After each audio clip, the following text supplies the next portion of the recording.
Hey guys, I just wanted to do my review of the Supergirl Season 2 premiere, appropriately called The Adventures of Supergirl. So it starts up, so the first scene is basically the last couple, maybe the last couple of minutes of the Season 1 finale, in which um, Kara is having dinner with her friends and family, and then they see the pod landing in National City, in which John Jones and Supergirl go to check it out. I mean, I think they added in a couple of scenes where like knocked a guy off a ledge, and John Jones had to catch him, and Supergirl had to move like a crane out of the way so it wouldn't like knock that over and crush people.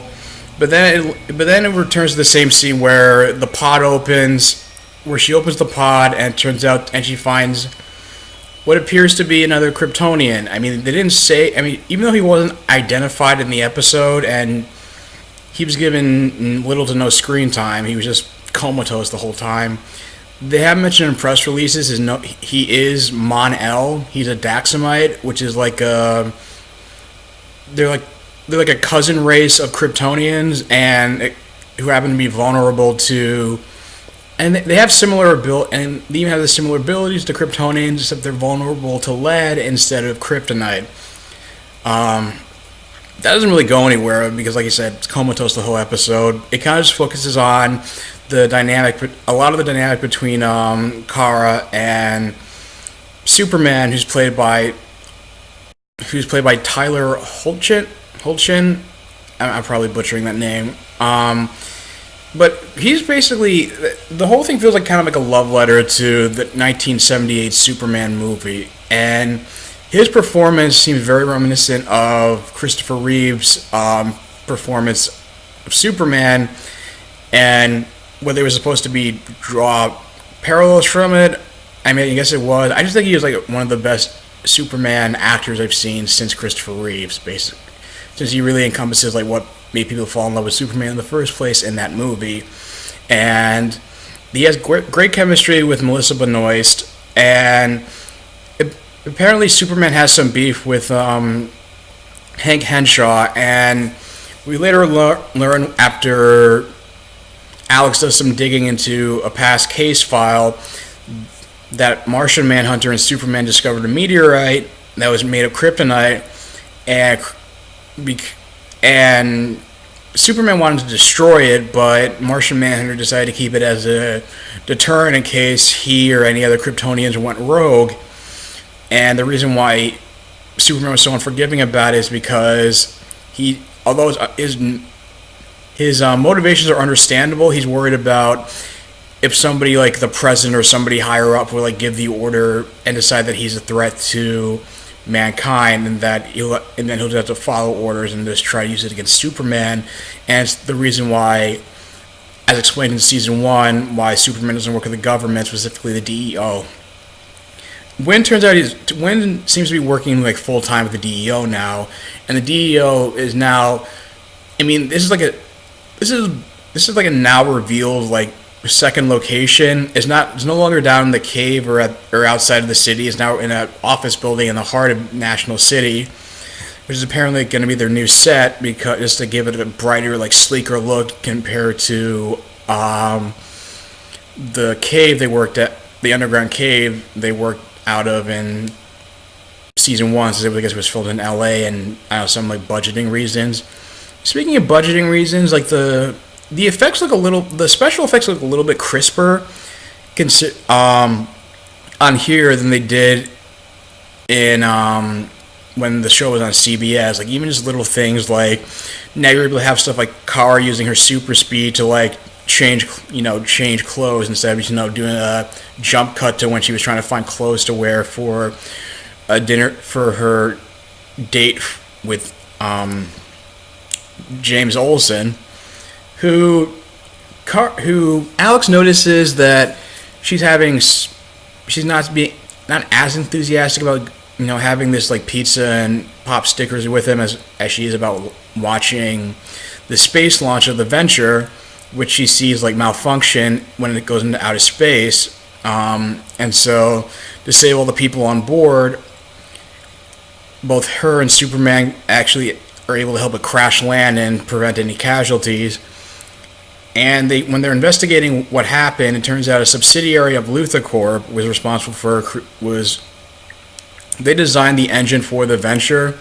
And one person who was supposed to be on the manifest was Lena Luthor, who's now taken over Luthor Corp and plans to rebrand it as L Corp, since Lex Luthor went to jail for trying to cause the earthquake in California, nod to 1978 Superman. And it turns out John Corbin appears, and he's basically a hired gun by Lex Luthor to kill Lena Luthor just because he doesn't want his company falling into the wrong hands, and just to show like how dangerous Lex Luthor is. He's basically hired, even though he's behind bars, he was still able to hire him. He uses like drones with like machine guns attached to it to try to assassinate Lena when she's taking off in a helicopter. But Kara and Superman are able to save her. And then there was another attempt on her life when he sets off bombs during a public event where she wants to rename the company, and blows up the area blows up the park area where they're at, and almost blows up the Luthor Corp building as it's falling down. But Kara's able to find some like steel, not steel pipes, basically some steel to basically keep the foundation of the building up, and using her heat vision to melt it and keep one of the pillars up. And while Alex is on the scene, is basically beats the crap out of, is like fighting with John Corbin. Corbin takes her hostage and to try to get Supergirl to back off, but then Lena Luthor shows up and then shoots, just ends up shooting him with a gun. And it basically just seems like she's gonna be playing the same role as like Tess Mercer, also known as Lutessa. Lena Luthor was on Smallville, although it remains to be seen if she's gonna be like a good guy or like a frenemy, kind of like Maxwell Lord was, because his story pretty much played out, which is why he wasn't in the episode, and she also got like a different kind of like flair to her than Maxwell Lord, so it'll be interesting to see how her story plays out. And also Kara, even though Cat Grant did appear and had a funny scene where she was got like flustered around Clark Kent and was attracted to him, and Clark knew it and just found it amusing. Kara found it gross, especially when James said she sent him a drunk text that was kind of I guess it was like a nude photo or was sexting him. They didn't really go into specifics, but. And basically, Cat Grant's like grilling her about trying to find a new career path, and she decides that, because Lena makes a comment thinking that assuming she was a reporter, that she decides that's the one she wants to go into. It's the one where she'll be able to like find, go out there, find the truth, and also because of the fact, and I just didn't know how I felt about that, just because I didn't want it, because I felt like it would make her too similar to Clark. But I don't know if that was actually what she did in other. I guess in other media. I have to look that up. But Cat Grant reveals that she pulls out Kara's resume, and she wrote reporter and red marker on it because she already has a good instinct that was what she was always meant to do if she ever got promoted. And I think it was also meant to be a plot device because Callista Flockhart didn't want to move to Vancouver when the production of the show moved to Vancouver, so she's apparently going to have a reduced role.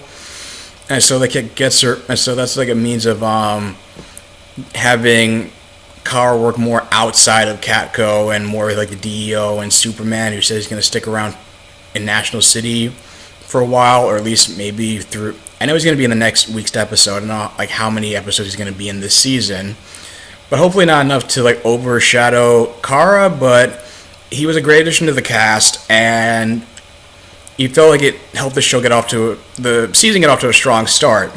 And it also ended with John Corbin being injected with kryptonite somewhere at Katniss Labs by a mysterious woman who renames her Metallo, and who's going to be the villain. And so it's basically like a 2-part premiere.